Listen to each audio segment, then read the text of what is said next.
La entrevista de los periodistas. Bien, ya estamos de regreso aquí en su programa Los Periodistas, y a esta hora hacemos contacto con el doctor Hernán Reyes, catedrático y experto en comunicación. Doctor, buenas tardes, gracias por acompañarnos. Queríamos analizar cómo ha sido el manejo informativo por parte de los medios de comunicación en algunos temas que han surgido en los últimos días. Sin embargo, primero quiero pedirle un comentario. Un tema que ha causado bastante polémica es el reparto, la entrega de puestos en cargos públicos que se ha dado a asambleístas entre fines del 2017 y 2018, supuestamente a cambio de apoyo en la Asamblea para las iniciativas del Ejecutivo.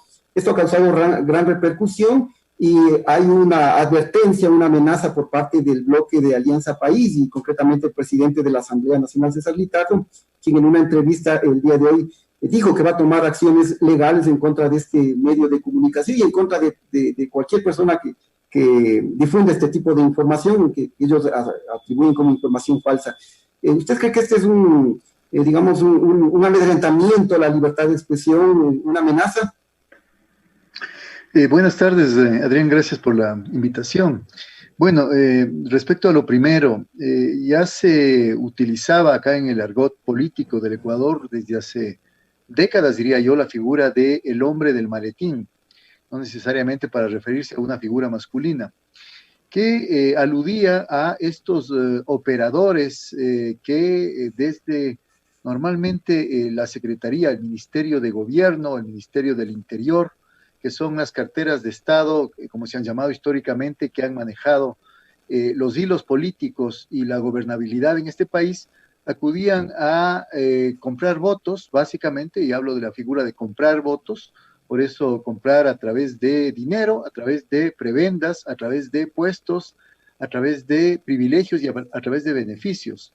No estoy haciendo una acusación a que todos los asambleístas estén inmersos en esta práctica, y estoy también al mismo tiempo matizando de que ha habido congresos, o en este caso asambleas, como ahora se llama, que donde esta práctica ha sido menos, digamos, extendida, donde quizá de alguna manera hubo mayor honestidad, hubo mayor decencia entre asambleístas.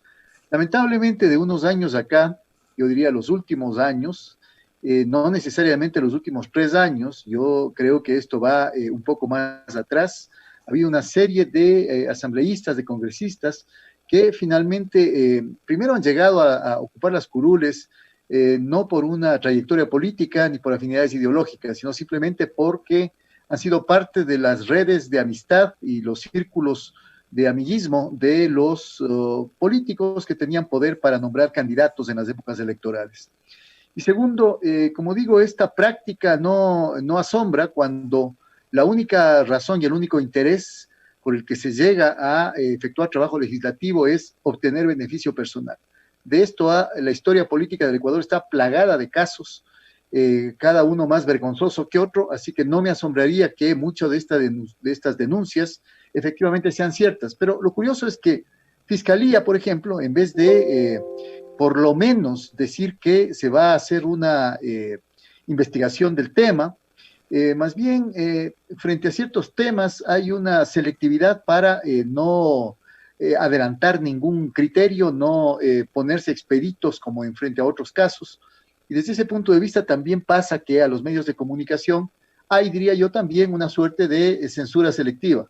A algunos se les aplica o se les quiere aplicar una censura dependiendo de los contenidos que estén estos medios de comunicación intentando difundir. Cuando no son del agrado de los círculos de poder, se los amenaza. Ya ha pasado esto en octubre respecto a los acontecimientos del paro nacional y de la revuelta de octubre pasado, y ahora se está queriendo hacer lo mismo, a pesar de que la Constitución del Estado y a pesar de que la propia Ley de Comunicación, aunque fue reformada, sigue manteniendo entre sus artículos, entre su normativa, la prohibición de toda forma de censura, venga de donde venga. Entonces, vivimos lamentablemente esta situación de una muy limitada, una muy restrictiva libertad de expresión en el Ecuador, que es más bien manejada a gusto de quienes disponen en este momento más mecanismos de presión y de poder desde fundamentalmente el gobierno. Sí, justamente lo que nosotros hemos informado, hemos hecho una investigación.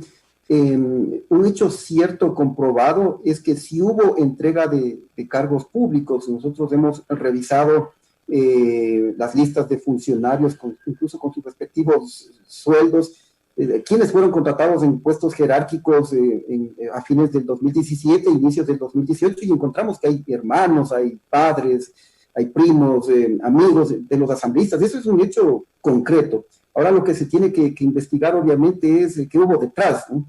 Obviamente que ha sido una vieja práctica, como usted decía, el hombre del maletín, ¿no? Y eso es lo que hay que investigar. Pero ¿cómo entender este hecho concreto que le había mencionado al inicio por parte del presidente de la Asamblea Nacional, que anunciaron que va a tomar acciones legales en contra de este medio de comunicación? Bueno, es obvio que quien está en este momento funge de presidente de la Asamblea, que está de alguna manera dotado de esos poderes temporales. Eso sí, el señor Litardo debería saber que tiene poderes temporales, que el poder no dura para siempre.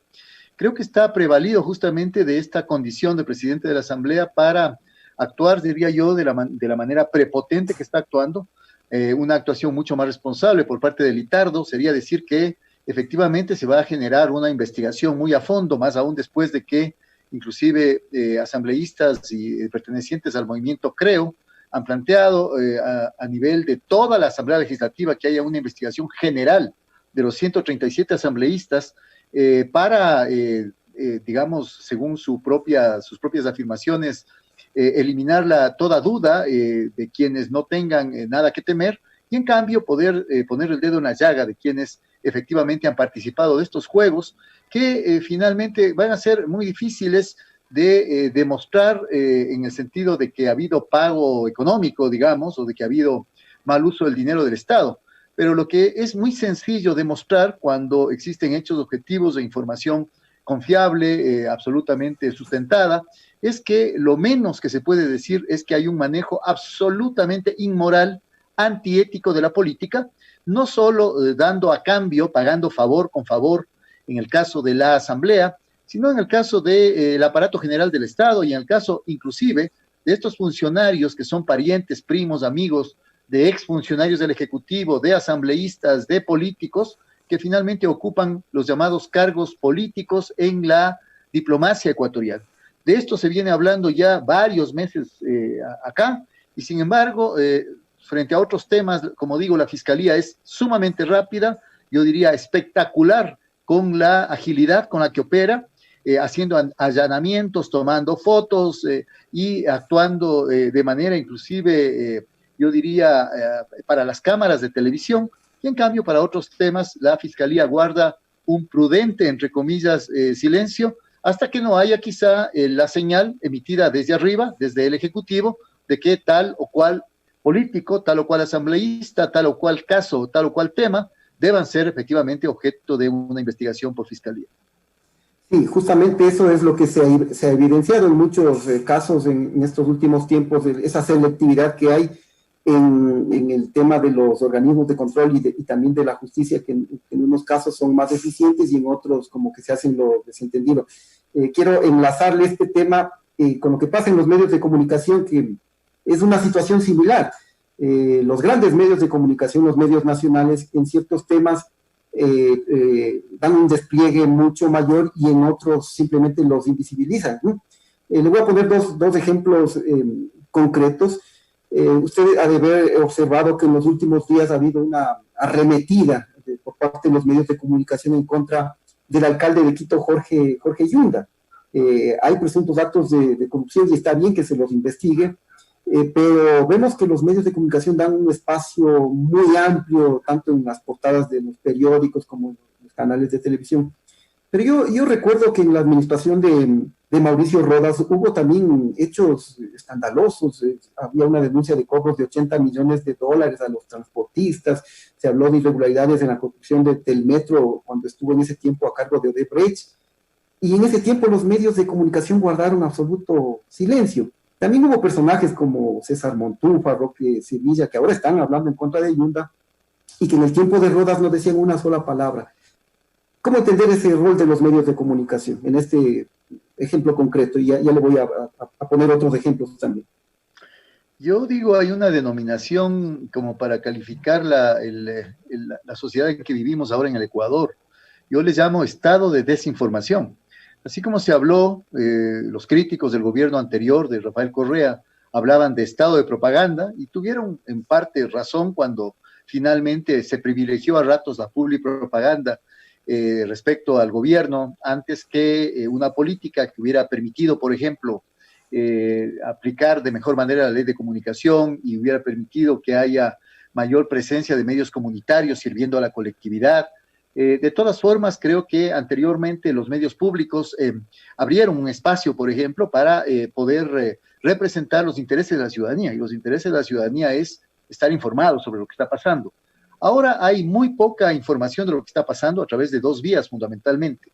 La una es la colocación en la agenda informativa de temas por parte del Ejecutivo a través, sirviéndose muchas veces de periodistas y de ciertos medios de comunicación que son los primeros en colocar sobre la mesa un determinado tema, a veces inclusive en el espacio digital de esos medios, a veces vía tweets. Esto último es interesante, como por ejemplo un panfleto, un espacio de comunicación panfletaria como es La Posta, ha sido quien finalmente tocó el botón final para que la Fiscalía abra indagaciones sobre el tema, un tema que había sido ya denunciado hace muchos meses atrás por un asambleísta y que finalmente los grandes medios del país no le pararon ninguna bola a ese tema.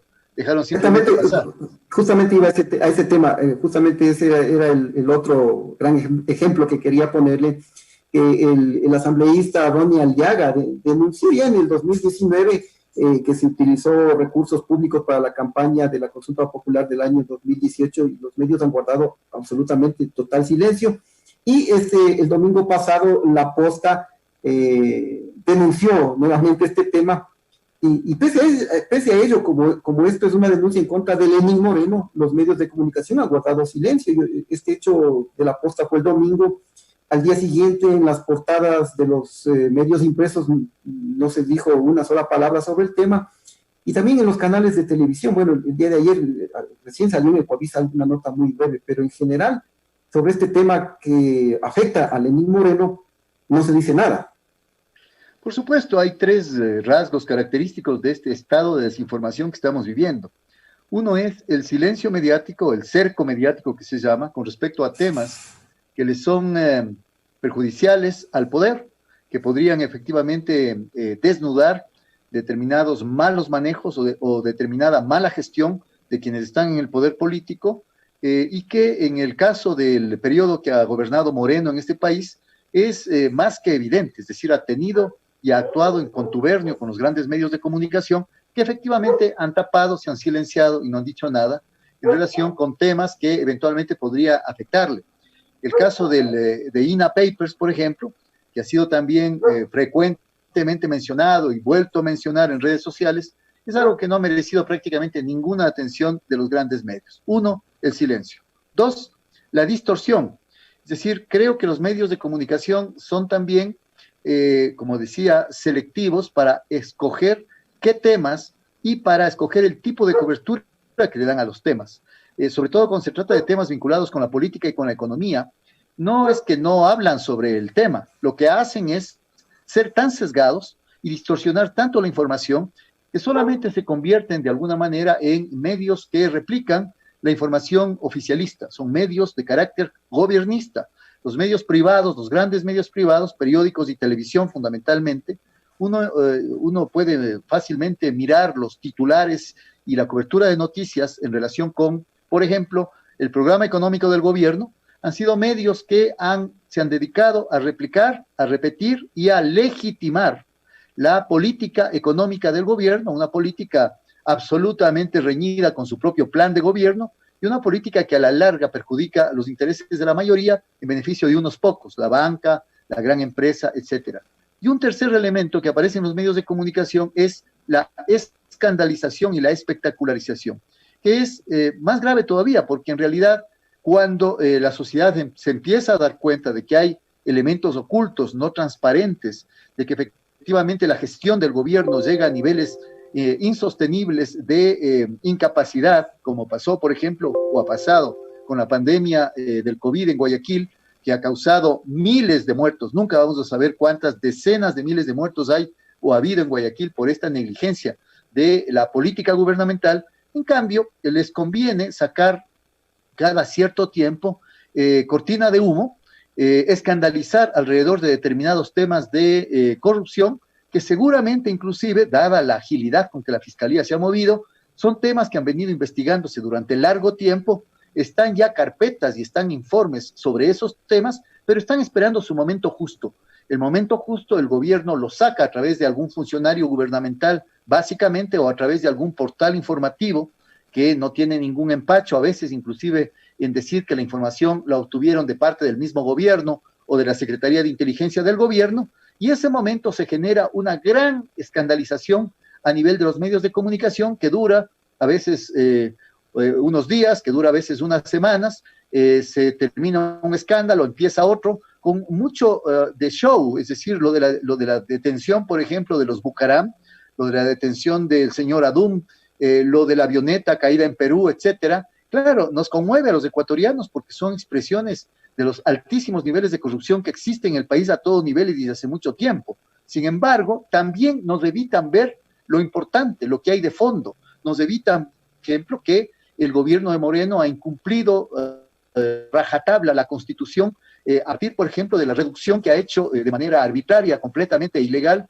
de un 10% de presupuesto para la educación superior, y desde ese punto de vista ha incumplido una acción, digamos, de protección constitucional que ya fue planteada meses atrás. Y frente a eso no se dice absolutamente nada, no se dice nada frente al silencio de la no decisión final de la sentencia de Corte Constitucional frente a este tema. No se dice nada con respecto a los juegos de casino que ha hecho el ministro de Finanzas. Sí, doctor, lamentablemente se nos acabó el tiempo. Un breve comentario, ¿cómo afecta la credibilidad? ¿Cómo le afecta la credibilidad a los medios? Ya en octubre fue duramente golpeada la credibilidad de los medios, ahora en la pandemia y ahora en estos momentos políticos.